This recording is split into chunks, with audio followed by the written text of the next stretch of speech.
Thank you for joining us, whether you're here in person or on Zoom, and helping us to transition to a new form of presentation where people can eat safely and be in their home if they can't get out. So I'm excited to try this new system. This wonderful presentation of our breakfast means so much to so many people because it's a chance to say how much we believe in the ideals of Martin Luther King. And it's a unique event because the Human Rights, Latah County Human Rights Task Force puts it on. By the way, I didn't say, I'm Joanne Manita, I'm chair of the task force. We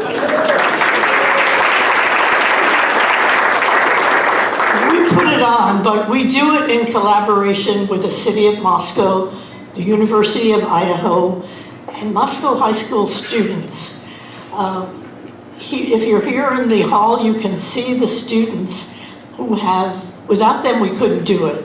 They decorate, they set up the table, they bake the muffins, they serve the breakfast, and they stay and clean it up. And having that intergenerational cooperation is the beginning of community. So let's thank them.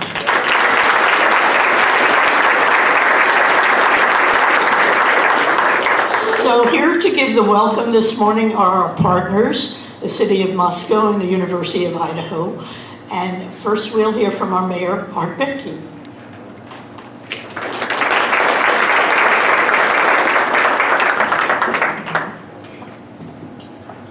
Okay, thank you all for being here and attending the Martin Luther King Jr. Day breakfast.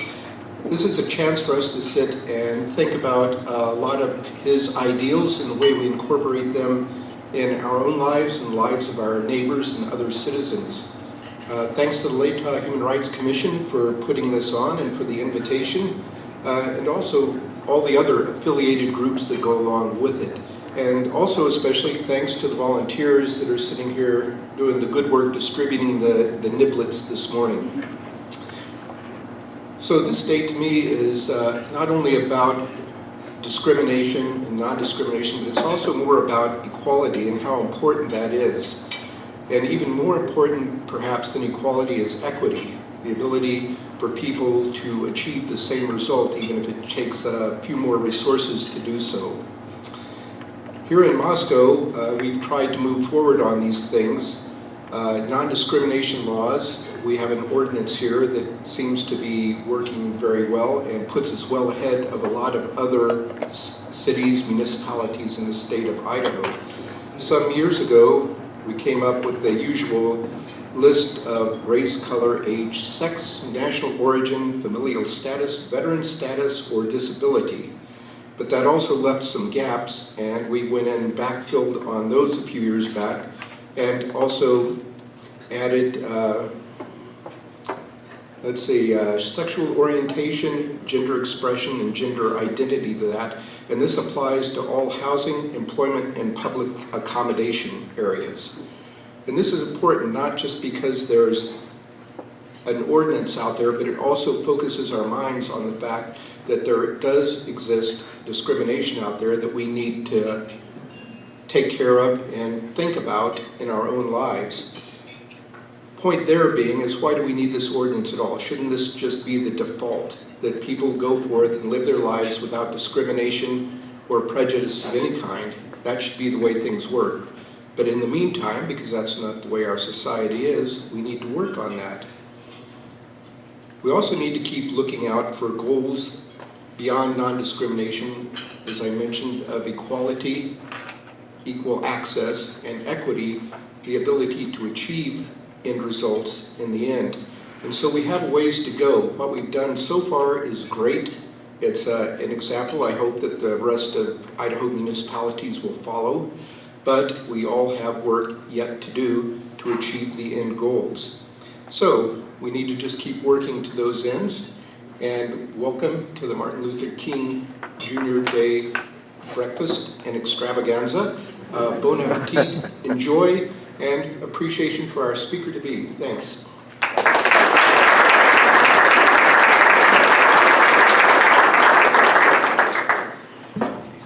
And your program says Yolanda Bisbee will give a presentation, who is the head of Chief Diversity Officer of UI. Unfortunately, she has COVID. And so we have another representative, Vice President Dan Ewert, to give the president welcome from the university.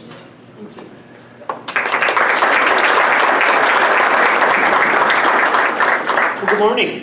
My name is Dan Ewert. I'm the Vice President of Information Technology for the University of Idaho. And I am, unfortunately, a poor substitute for Dr. Yolanda Bisbee, who is very sorry that she can't be here today. It's always hard to follow our mayor, isn't it? Right? He knows exactly what to say in these scenarios, but I am honored to be here at the annual MLK Human Rights Breakfast, and I would like to just share a few words of welcome to all of you, and thank you all for being here. The work done by the Latah County Human Rights Task Force and its partners over the year has made an enormous impact on our community. And the U of I, with the support of President Green and his leadership team, supports these same kinds of opportunities for all faculty, staff, students, and community members to collaborate, to feel welcome, to feel respected, and to create learning environments for all of us to learn and grow. And I think we share those same thoughts with all these other groups. Today's program and guest speakers are just one example of such collaboration. We were lucky enough to have the opportunity to have Dr. Finney visit with our students and provide a keynote on campus on Thursday. Thank you very much. It was very well received. And my understanding is that there were more people than we could accommodate, which is a wonderful scenario to have. We look forward to continuing our partnership on these important programs that provide our community greater learning opportunities and experiences that add to the higher understanding and acceptance of all people. So thank you for providing you and I an opportunity to welcome everyone to today's breakfast. Please enjoy each other's companies, enjoy the presentation and the morning's events. Thank you.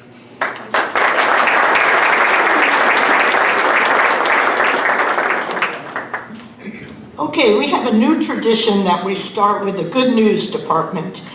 And one item of good news this past year is the creation of UI, Black African American Cultural Center on campus. And we're very excited about that. Yes. And so we have a student here, Rebecca Ream, who's a senior at UI, UI's student senator, and she is a member and assistant to director of the African American Cultural Center. So, and she goes by the name Bex. It's my pleasure to welcome Bex to tell us a little bit about it, and then we will proceed with our Rosa Parks Award.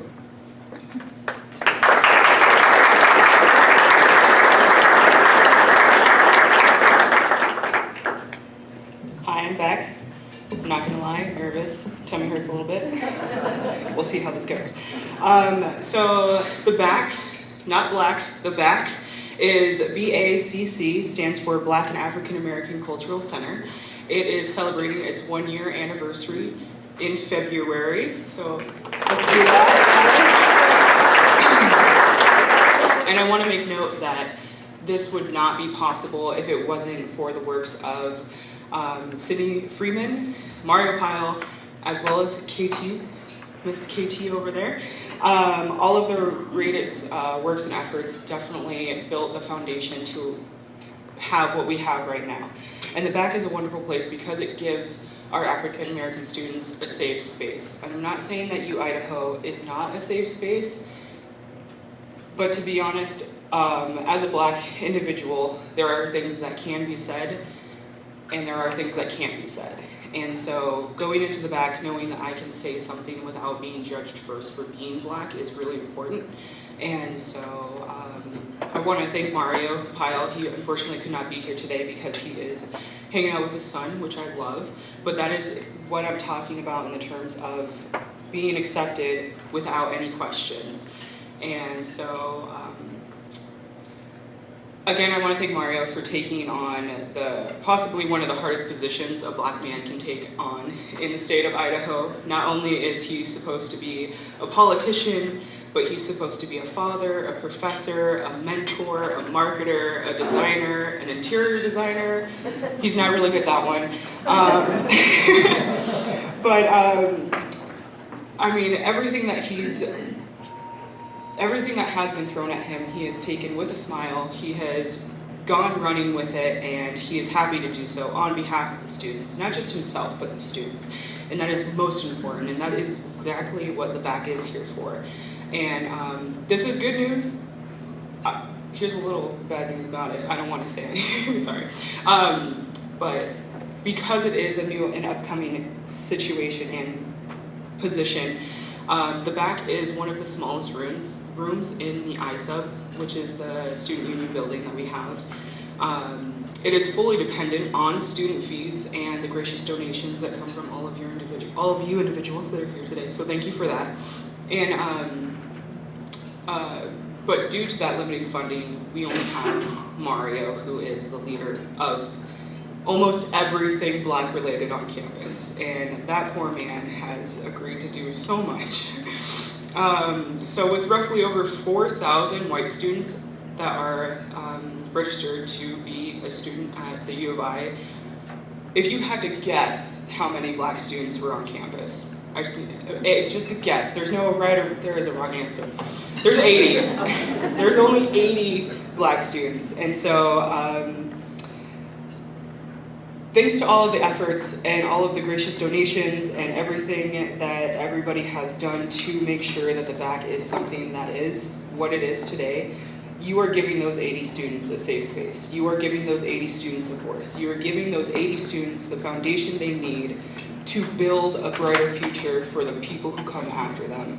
And that is the most important thing, because coming here from San Diego, it was definitely a culture shock, not gonna lie. But the amount of discriminatory anything that has happened to me is minimal, very minimal. But I can't say that for my darker skinned individuals. I can't say that for the other students who are on campus who don't want to visit the back because that'll put a target on them. So things that you guys can do to help is to continue to have breakfasts like these. Invite your Black friends, enjoy the culture, embrace the culture, show up to events that any Black individual is putting on that could be supporting Black businesses, supporting Black artists, but most importantly, harass Mario Pyle. Send him so many emails and send him so many voicemails that he's like, I don't know what to do with all of this support. I have flyers up here for the BAC and the Black Student Union, and as well as some buttons. Please take them. Please hand them out to any organization or anyone you think that can contribute anything at all. Even a smile. We like smiles. Okay, so I don't know how to professionally sign off. Thank you.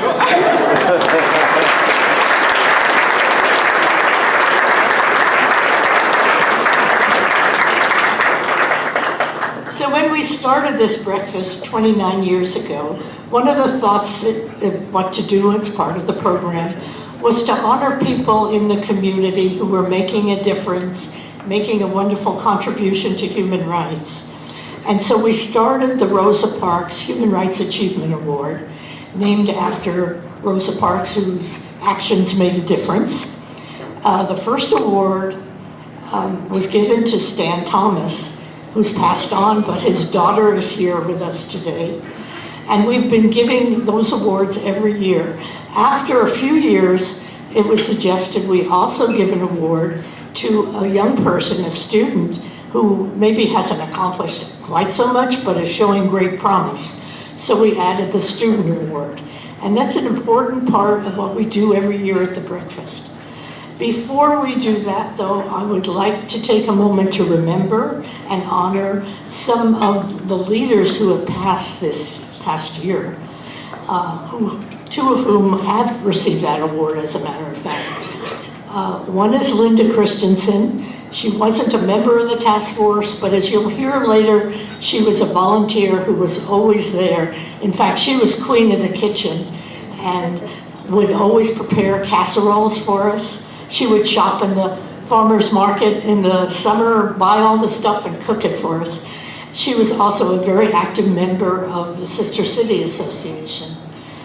Another person who we're missing is Dean Stewart, former pastor of Emmanuel Lutheran Church, but also one of the founders of the Peace Coalition, and also always to be found at the Friday Peace Vigil, and always to be found playing with the Moscow Peace Band. And he was one of the award winners of the Rosa Parks Award. Another is Carla Kapler, a charter member of the task force, a unique, fiery, talented, amazing lady, and a talented artist who created this poster, who is also on your program. And she did artwork for bookmarks and things like that. She always gave of her talents and abilities. She was a recipient of the City of Moscow Community Unity Award. And the last is Liz Sullivan. Liz Sullivan was a charter member of the task force, but she was also represented Moscow on the first Idaho Human Rights Commission, and was an active member in many organizations, including League of Women Voters, and was awarded the Rosa Parks Award. So hail and farewell to these wonderful people, and we want to remember them. But now we also want to present today's award. So, do I have Steve here? Our newly elected vice chair of the Human Rights Task Force is Steve Daly Larson, and he will present the Student Award.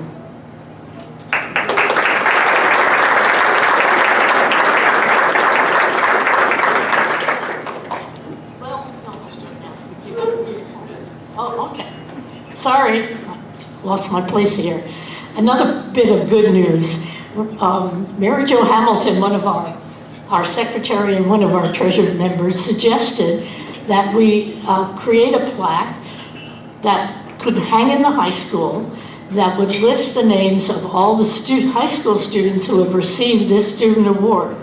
And with the cooperation of Principal Perryman, she went ahead, and here it is.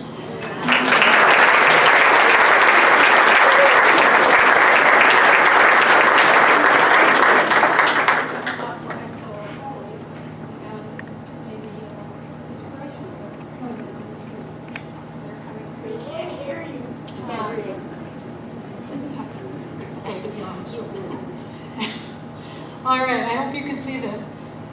This was made by Precision Engraving.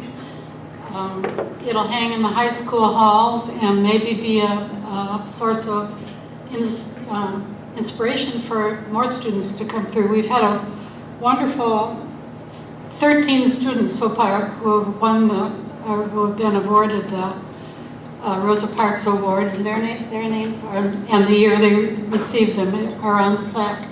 We have 13, we have room for 40, so we're hoping for lots more in the future.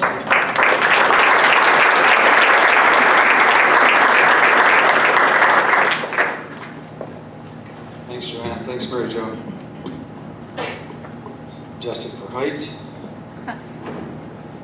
Maybe a round of applause for the kitchen crew this morning and all the food people. And Joanne mentioned that I'm newly elected to the vice chair position for the Human Rights Task Force. That's an honor. And if you'd like to read a little bit about what motivates me, take a look at an article in the Daily Evergreen that showed up after Joanne and I were interviewed. Daily Evergreen at WSU published an article on Thursday. I'll tell you a little bit about origins of things from our own souls and why we're in this business. I also want all of us to thank Joanne for her incredible leadership. I think it's 40 years more, maybe more than 40 years. Just simply thank you.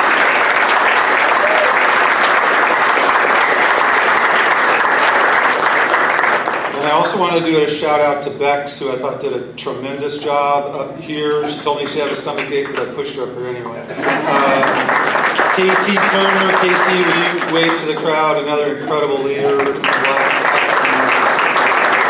It's just an honor to have both of them here at the head table with us. Excuse me. The Rosa Parks Junior Award is presented to a young person in the community who shows promise in the field of human rights.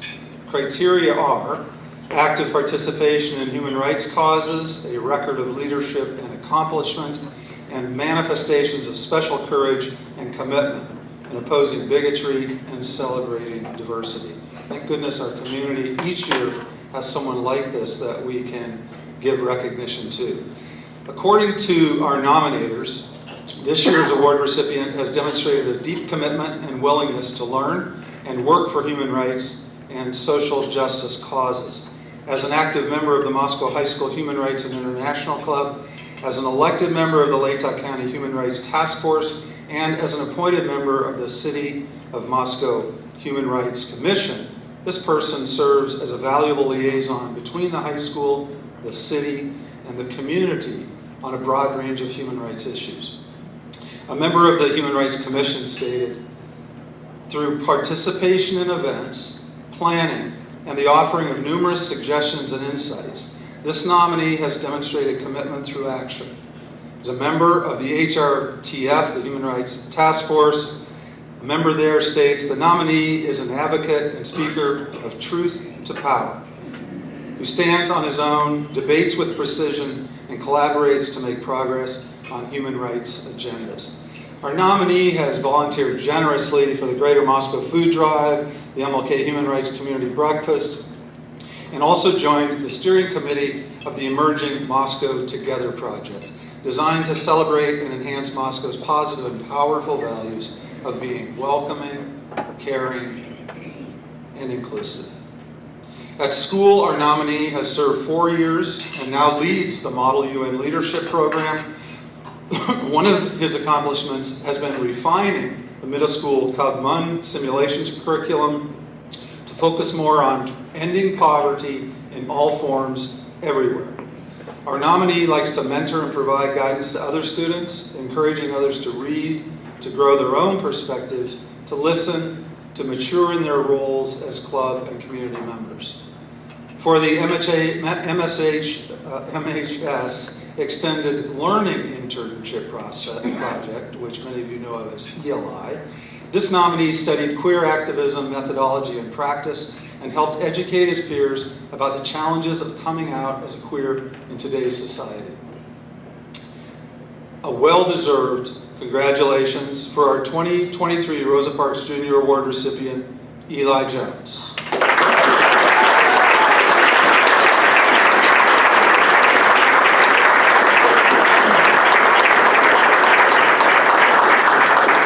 The good volunteer that Eli is, he is leading the delegation from the area at the Model UN program in Boise this weekend. He has been informed that he's won the award. So he's not with us today, but true to form, he's down there doing what he does best. However, Eli's parents, Ginger Carney and Adam Jones, and his grandmother, who I believe is Catherine Carney, did I get it? Patricia Carney, oh, sorry, hi Patricia, are here to accept the award. After all, it's nice to acknowledge the family's role in raising a fine young person like Eli. So please come forward to receive the award. Yeah.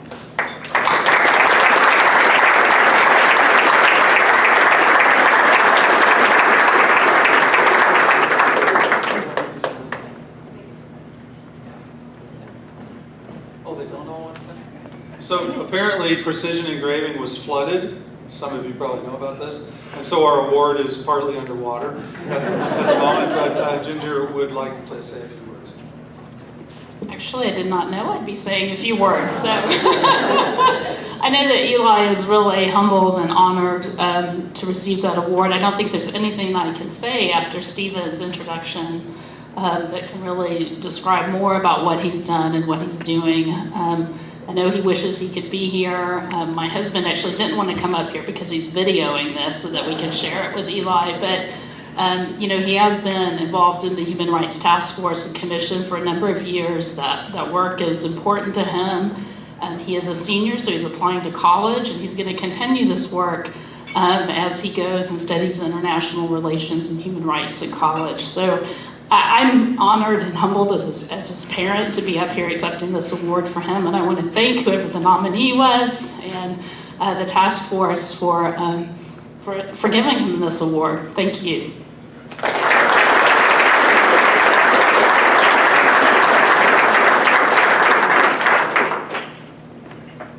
And presenting the award for the community member, we have Joan Klingler, who's an active human rights supporter in our community, very active with the League of Women Voters. And here she is to present the community award. And that one's also underwater. Thank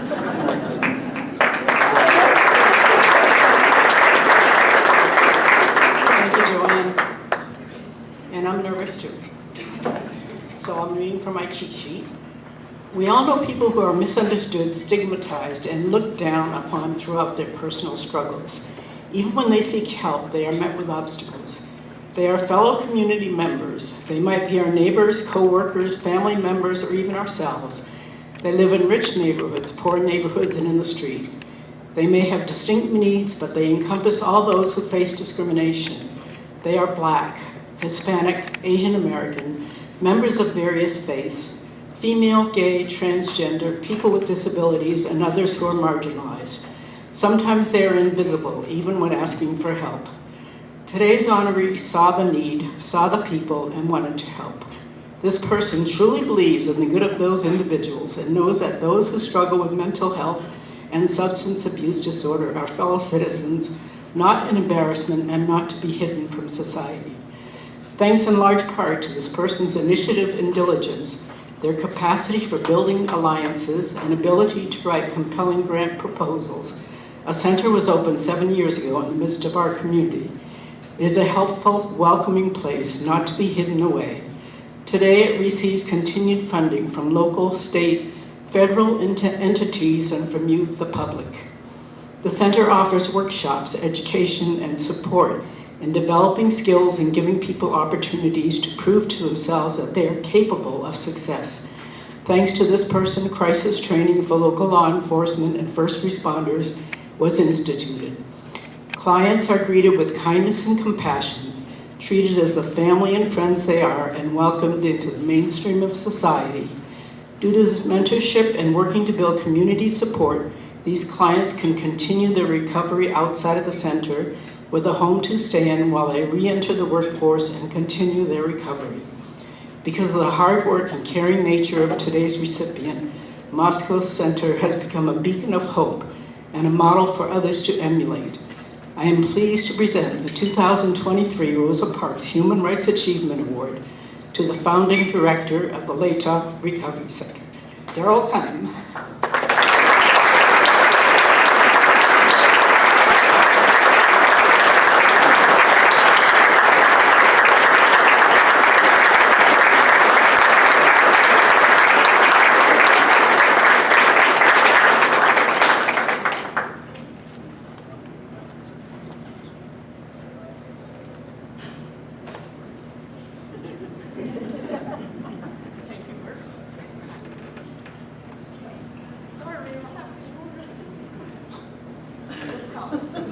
That just makes it a better story.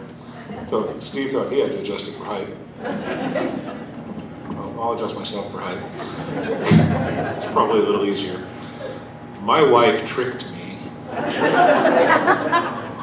I'm supposed to be at the Mac and Cheese Festival in Coeur d'Alene at this moment. I didn't prepare any remarks as a result. However, I would have to say that this is a great honor, but I think the honor goes to the entire staff of the Recovery Center. I had the pleasure of starting it, but the many things that we've become in the 7 years since we started, the housing that we opened this year, the harm reduction model that we now follow, those were the ideas of my staff. So I happily accept the award, but the honor goes to the entire staff, in my opinion. Thank you all.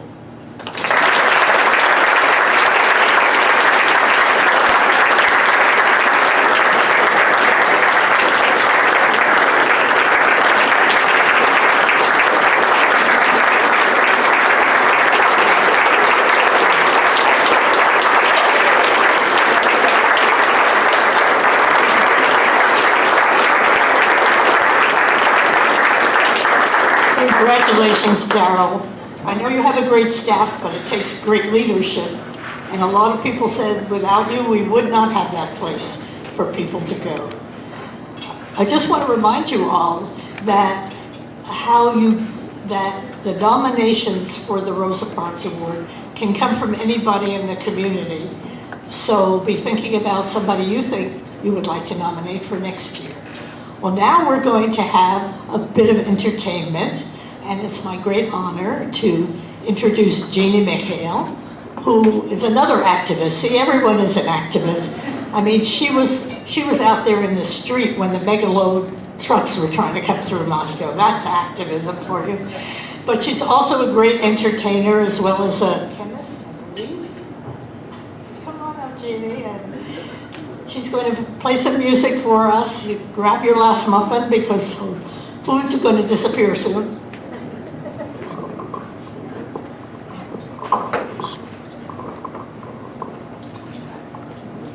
Hi, everybody. Thank you, Joanne, for this kind invitation and for the wonderful work everybody's doing here. Someday change is going to come.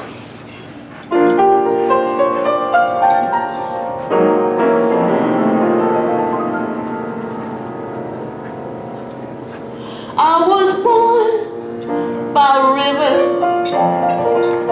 in a little tent. Just like that river, I've been running ever since. It's been a long, long time coming, but I know change is gonna come. Yes, it will. It's been too hard living, but I'm afraid to die. I don't know what's up there beyond the sky. It's been a long, long time coming, but I know change is gonna come. Yes, it will. So I go to a movie and I go downtown. People keep telling me that I can't hang around. It's been a long, long time coming, but I know change is gonna come. Yes, it will. So I go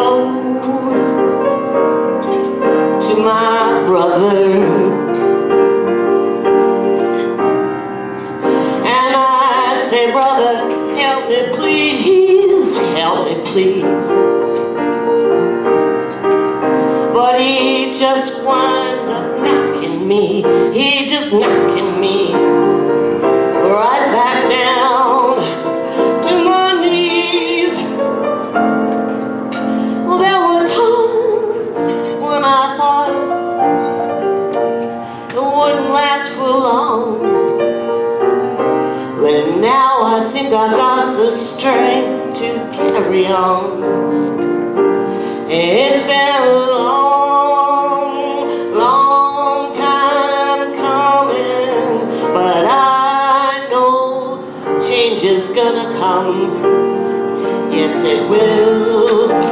Sing it with me. It's been a long, long time coming, but I know change is gonna come. Yes, it will. It's been a long, long time coming, but I know change is gonna come. Thank you. So my next song, I'm going to be joined by Dr. Elizabeth Stevens. And so while she gets up here, I'm going to tell you that we're going to do some antiphonal singing. If I'm using that word right, it means I'm going to sing something and you're going to sing something back to me. And this is a song I wrote called Feel the Love. And I'm going to sing Feel the Love. And Elizabeth is going to sing Here in Moscow, Idaho. And just follow her lead. She's a professional. And would you please join us with Here in Moscow, Idaho. The name of the song is Feel the Love.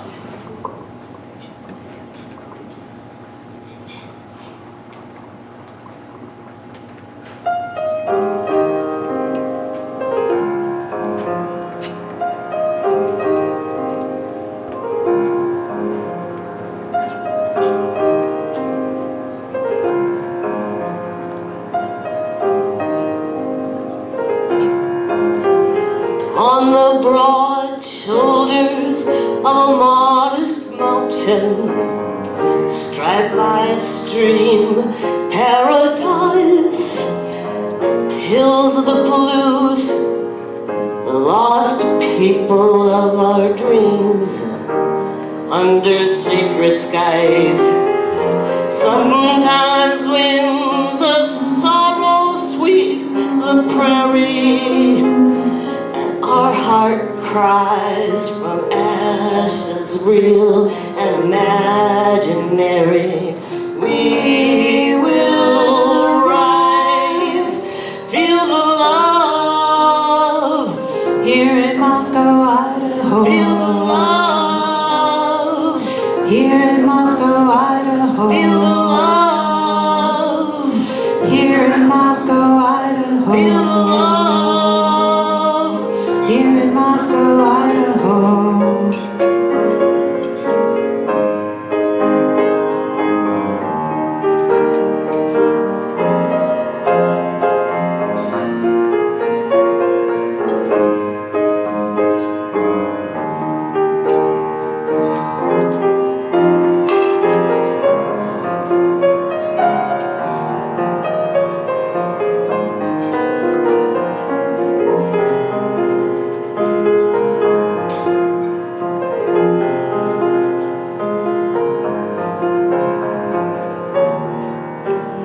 Feel the love,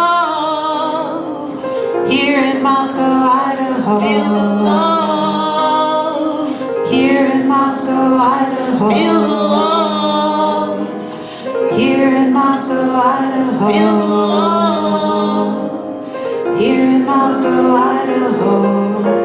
Long shadows, early flowers, retreating snow on the forest floor.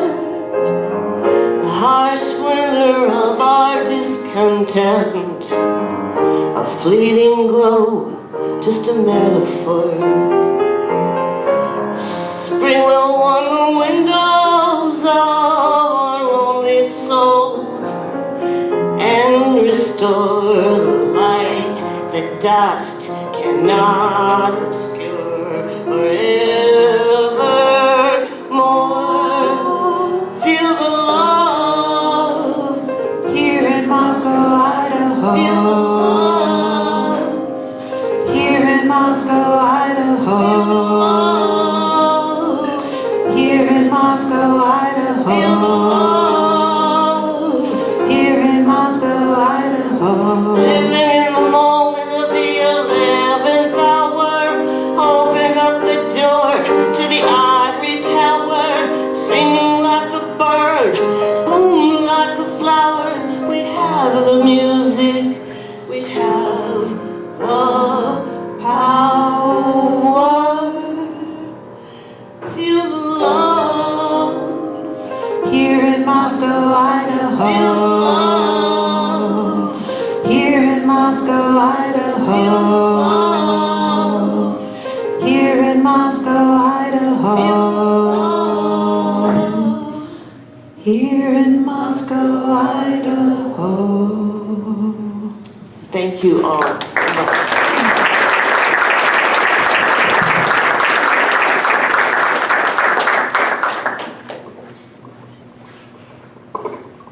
I'm not going to sing on the next one, but if anybody knows the words to This Little Light of Mine, please join in.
into the music.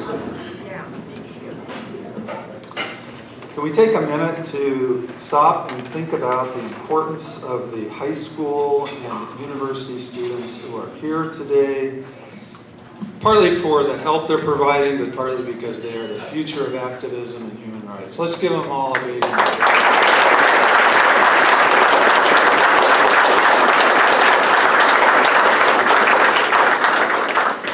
Thank you. That gospel music actually brought some tears to my eyes. So, good morning again. I'm here to welcome our keynote speaker for the 2023 Martin Luther King Breakfast. This year, we welcome Dr. Scott Finney. He's the director and senior professor of Africana Studies at Eastern Washington University, just up the road in Cheney. In short time, very short time, 3 days, I have come to know Dr. Finney as a gentleman, a scholar, and a celebrated practitioner in the world of civil rights and justice. I'm pleased to have made a connection with him around our common interests in listening, mutuality, and the field of servant leadership. And I encourage you all to take all of those and have those become your priorities. I look forward to a continuing dialogue with him on these really encouraging approaches as we work toward positive change here in our community and broader. I hope and expect that each of you will also identify with some aspect of Dr. Finney's message this morning like I have with his personality. In fact, Dr. Finney is a humble, inspiring, and personally engaging Renaissance man. Diane said to me on the way home from dinner last night, Scott is a Renaissance man. I think you're all going to see that. Besides being a master of literature and history, a musician on the guitar and piano, an aficionado of 60s and 70s music, a father of four, a former point guard for the Gonzaga basketball team, among other things. Yeah, that's fine, bring it on. Let there be no mistake, he is also the consummate professional. I'm going to tell you a few things about that. He has so many accomplishments and accolades. He has received over 20 awards for excellence in teaching, leadership, civil rights, and mentoring. And he's made over 40 professional presentations over the past decade in 20 cities on 5 continents. He also focuses on key civil rights themes in our very own Pacific Northwest, including affirmative action, intercultural communication, the criminal justice system, and faculty hiring in higher education. Dr. Finney's diversity consulting business, named Engaging Team Concepts, provides customized trainings, workshops, symposia, retreats, practicums, guest presentations, coaching for employers and institutions throughout the Inland Northwest. Dr. Finney delivered an uplifting oratory on beloved community at the University of Idaho's MLK keynote on Thursday on campus. And he's engaged really deeply with students from the University of Idaho and Moscow School District in workshops and conversations over the past 2 days. Not to mention leading a sing-along during the potluck dinner for the Human Rights Task Force last evening.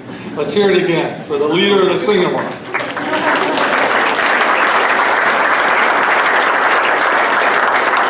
I'm smiling, as I know you will when you get to meet him. I really want to acknowledge the commitment that Dr. Finney has provided to our cause here in Moscow and for his stamina over the past few days. For this morning's address, the Human Rights Task Force has asked Dr. Finney to focus on the topic, community and human rights, growing together. Please join me in a warm welcome for Dr. Scott Finney.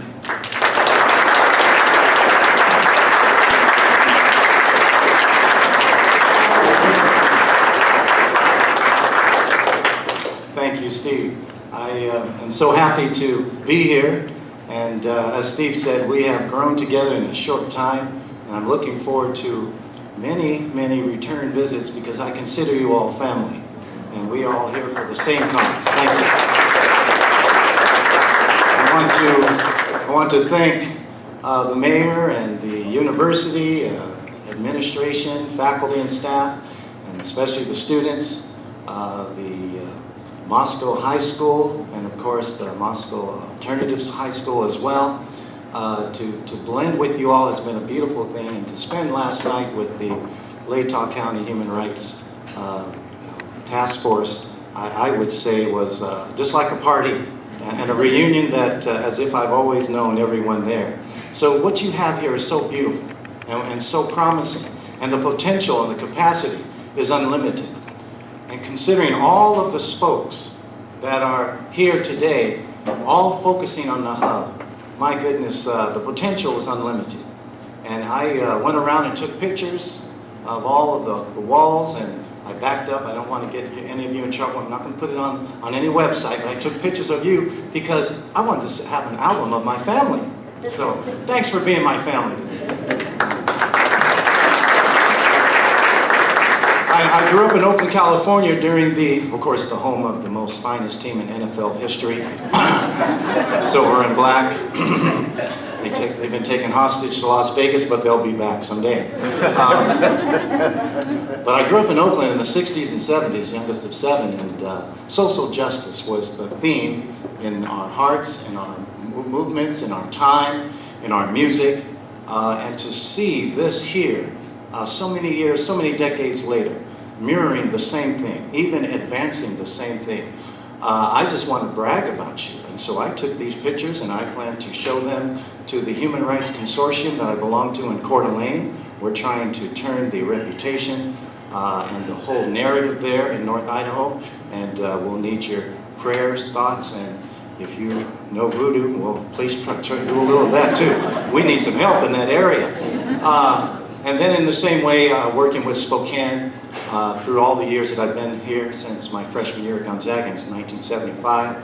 And then at Eastern Washington University, I want to show all those folks that what's happening here is real, is genuine, and has an unlimited potential and a lot for us to learn. So I'm looking forward to our interaction, our circulation, and I just want to thank you all. Everything you've done here, I want to be your PR man in other areas. This is a marvelous thing. So congratulations.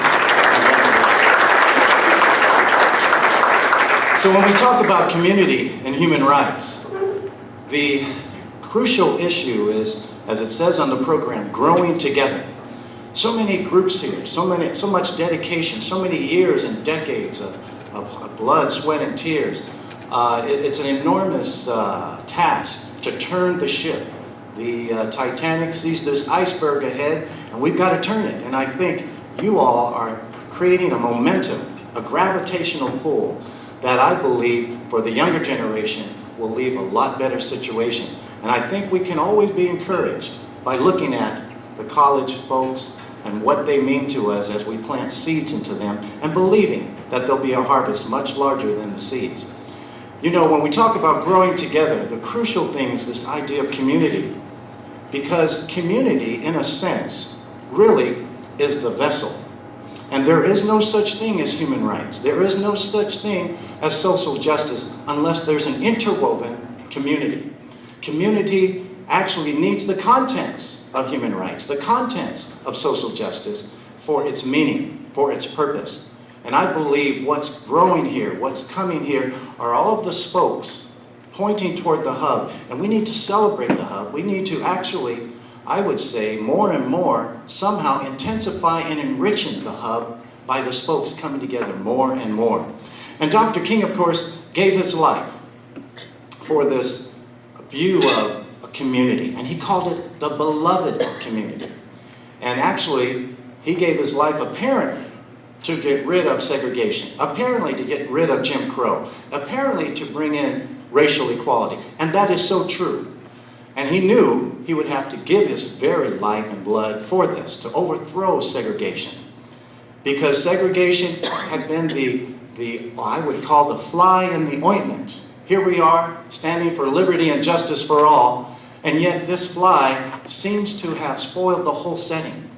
Liberty and justice for all demands desegregation, demands racial equality. But I would like to say, after 345 years of unofficial and official racial segregation. In 1964, Dr. Martin Luther King, with the help of President Lyndon Baines Johnson, and of course the Supreme Court, they actually brought in a new law that said it's now illegal, at least on paper, to discriminate, to actually use the genetic characteristics of individuals, even the gender of individuals, to actually become a barrier to access, to promotion, to what we call the pursuit of happiness. And that was a great accomplishment in 1964. But I would say that was written into the laws. At my age, I was only 7 years old when that happened. And I was astounded because I saw the reaction of many folks ahead of me. And at 7, I knew something was significant, but I didn't understand the true significance until later.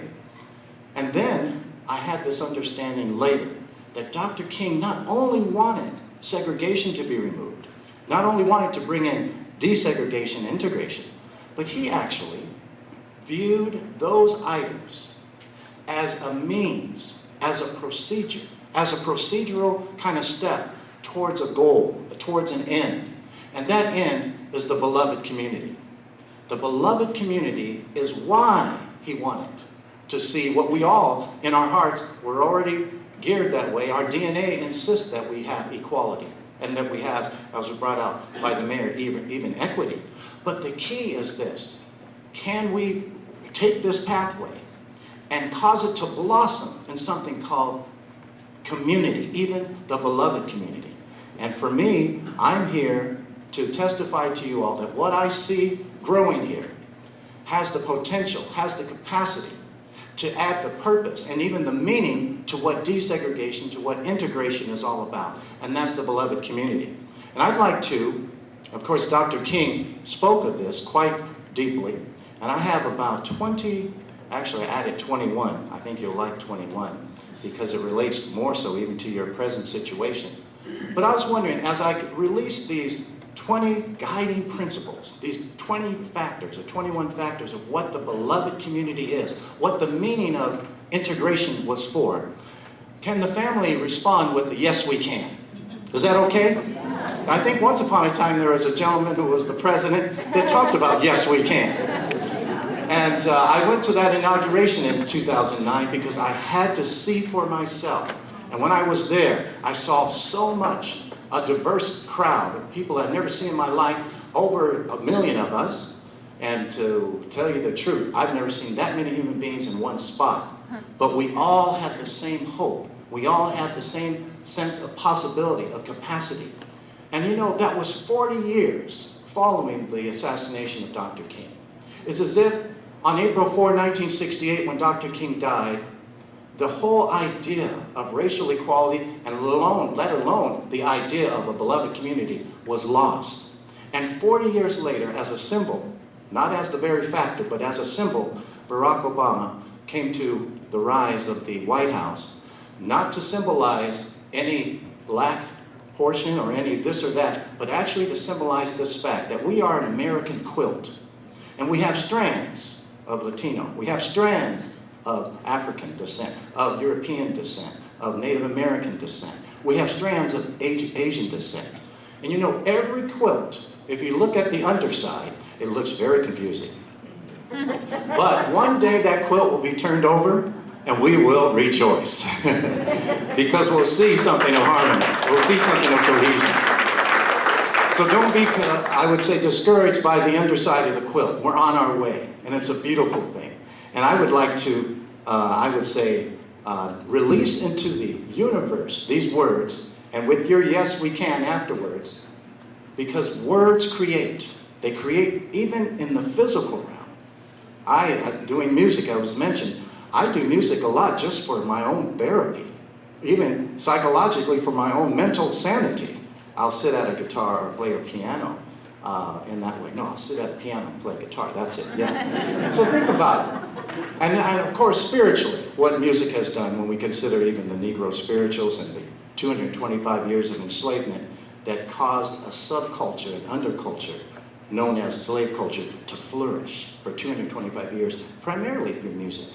Music does a healing. Music does something to us.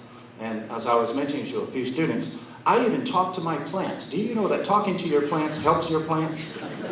Our words have much more power than we know. And our Maker, of course, created so much, virtually and only, uniquely, through words. So I'll release these 21 guiding principles, and my family will respond with, yes, we can, okay? What is the beloved community? What does it manifest? What are its guided principles? What did Dr. King want in the end? What was his final goal? It's the beloved community, number one, which offers radical hospitality to everyone, an inclusive family rather than an exclusive club. Family? Yes, we can. The beloved community, number two, exhibits personal authenticity, true respect, and validation of others regardless of difference. Family? Yes, we can. Number three, it is the recognition and the affirmation, not the eradication, of differences, to celebrate, even to elevate the factor of difference among us. Family? Yes, we can. Number four, it involves listening emotionally, engaged with the heart, such to the degree that it fosters empathy and compassion for others, regardless of their difference in stature, appearance, and way of life. Family?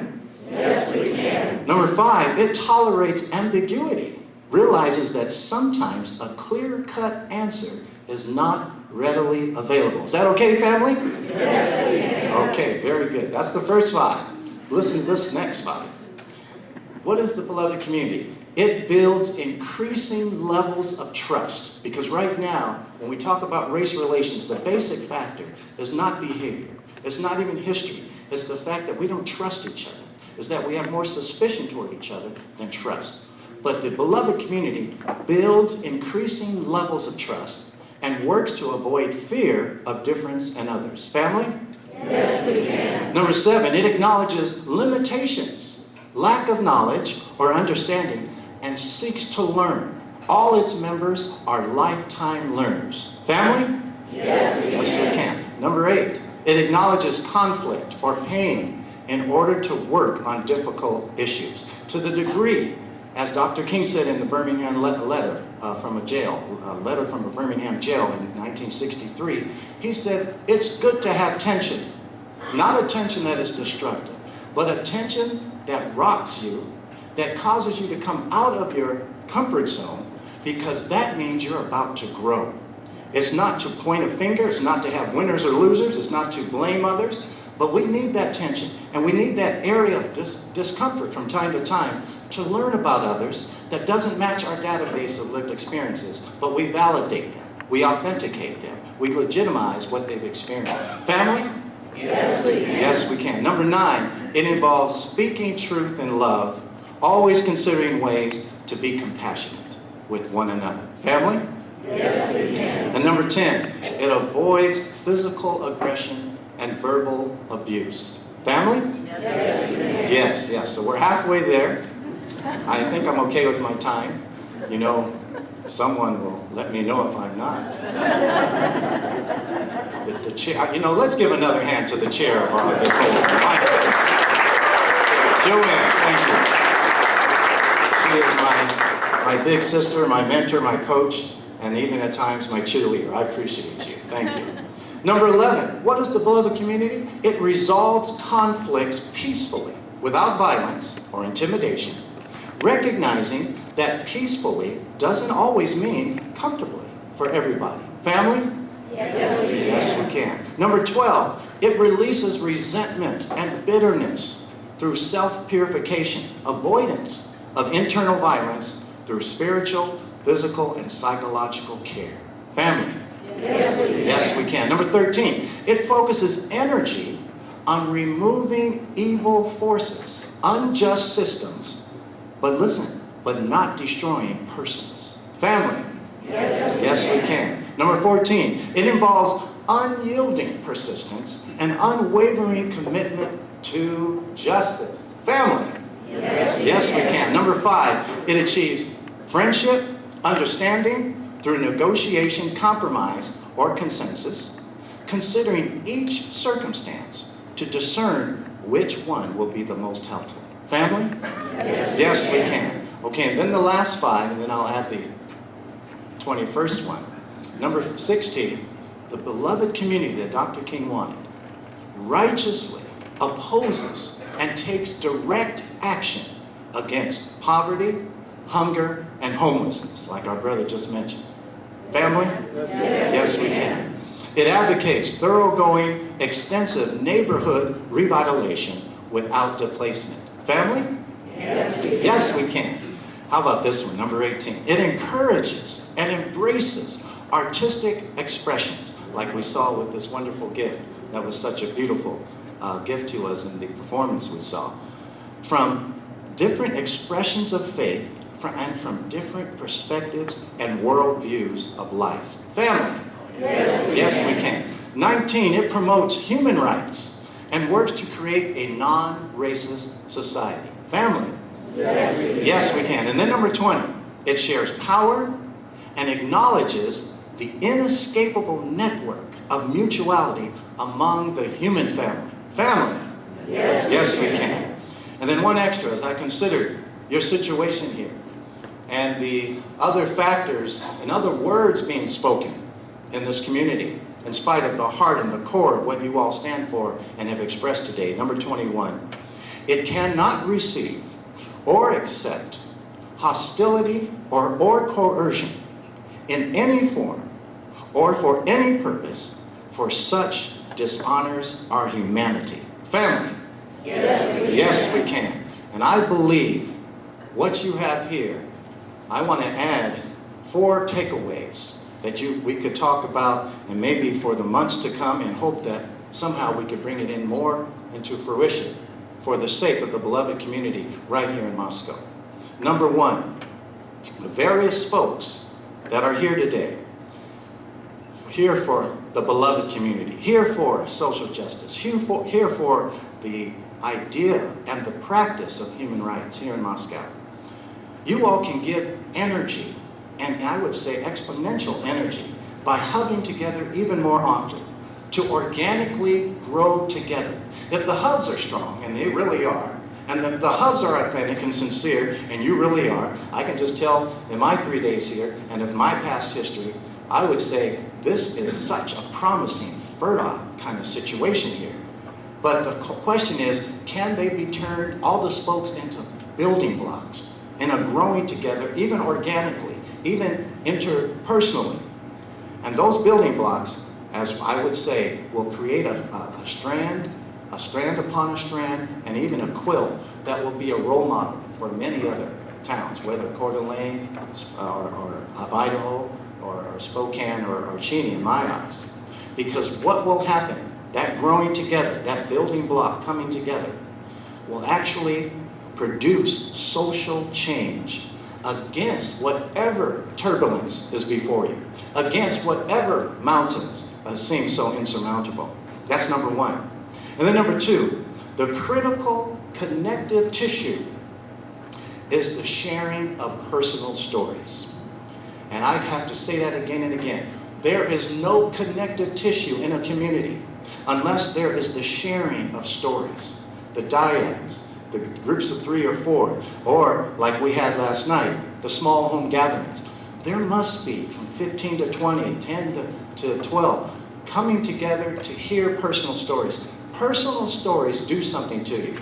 I was sitting with students yesterday, and we heard a number of personal stories. And what those stories did automatically is they brought in instant mutual care and instant mutual accountability.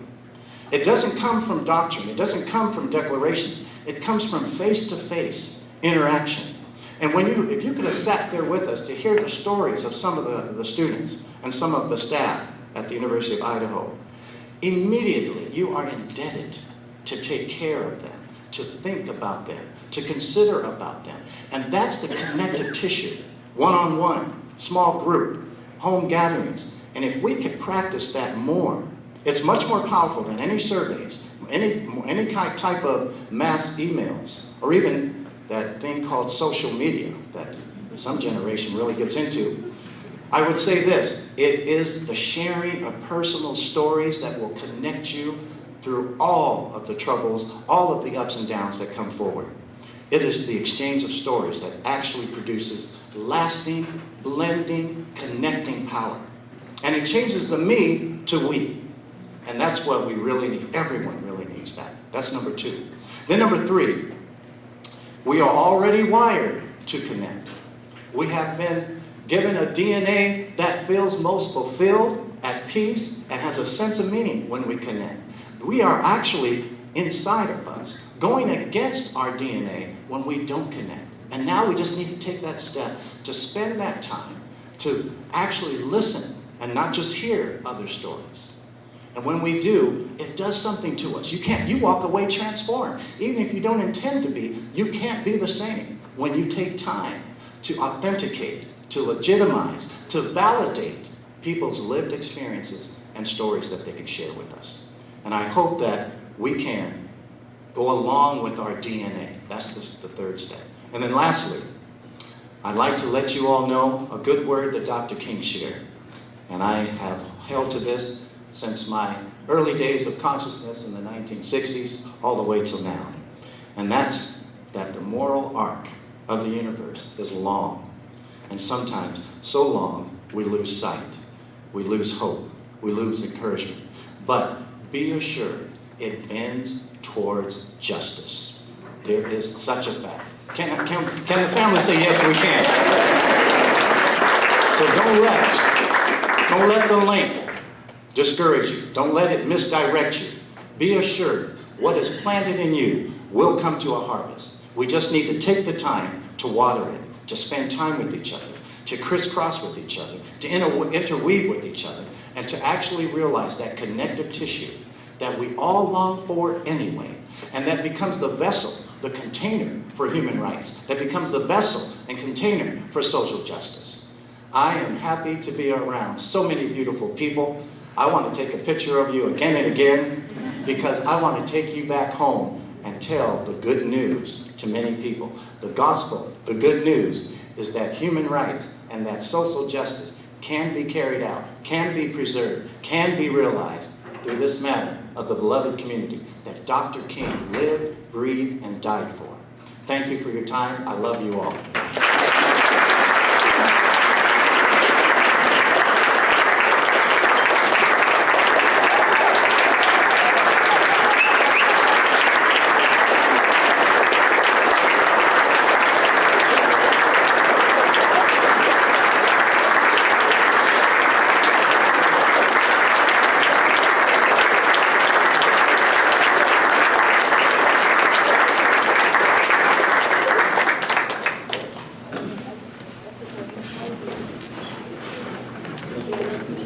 Wow, yes we can indeed.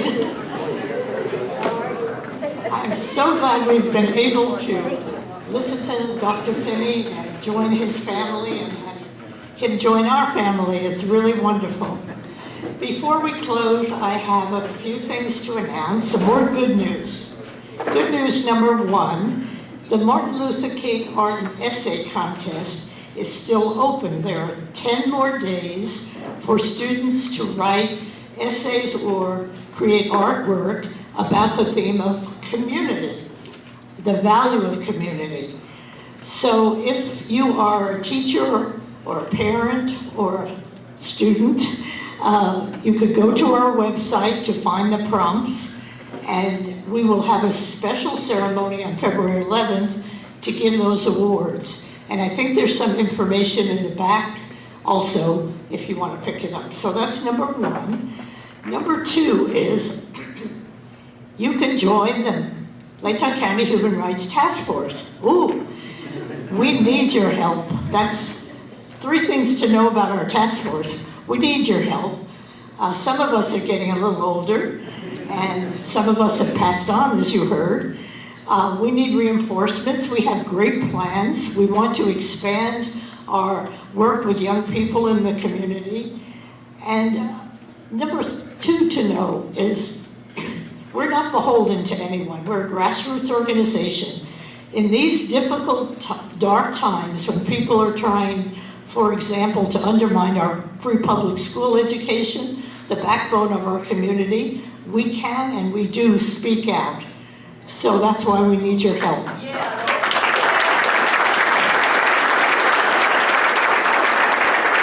number 3 or 4, wherever I'm up to. Joining the task force is not a full-time job. You can be a board member like Mary Jo and Steve and I and Walter, but you can also be what we call an associate member, and that's somebody who volunteers to work on a committee, and people who help just for the breakfast, for example. You can volunteer to do that too. And all this information is on our website. You could sign up at the door and say, call me, and I will, or email me, and I might. No, I will. So we do need your help. So before we sing our final song, I would like to thank all the people who helped us today, and I'd like to have the student volunteers and the kitchen crew and the front of house, all our members to come up here so you can see them and thank them again. So where are those wonderful students?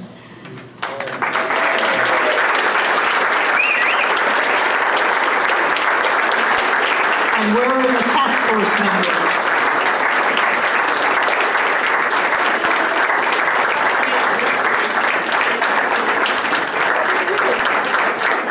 And we have one AmeriCorps worker. I hope she will join us. Usually I have 6 AmeriCorps. This year I could only get 1.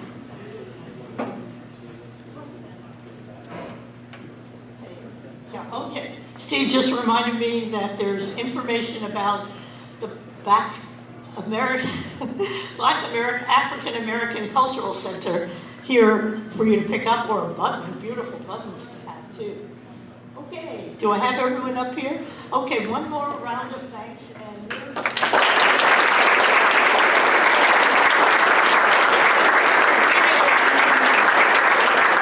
so these students, many of them are members of the Human Rights and International Club called Hooray at Moscow High School. Sabrina is the chair. There's a whole bunch more of them down at the Model UN in Boise, but look at all the wonderful helpers we have. Isn't that fantastic? Talk about building community. Okay, we always, anything else I forgot? No. We always close by singing We Shall Overcome. We usually stand and join hands, but we're being cautious, so you can just stand and have a little space around you. And we have a guest musician from Washington to lead us in the song. The words are on the back of the program, and I hope all of you at home in Zoom will join in singing. And here we go.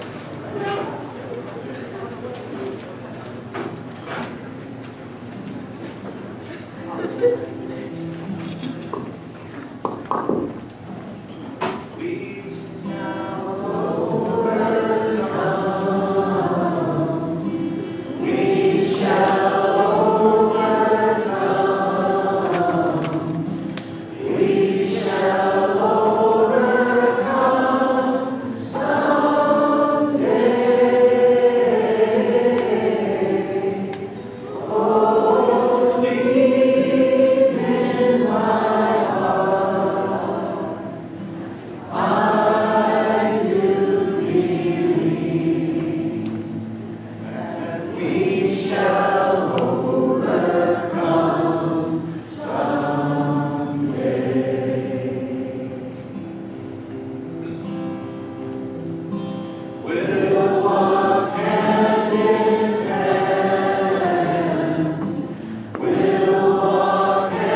we're zooming in, and we hope to hear from you at the task force.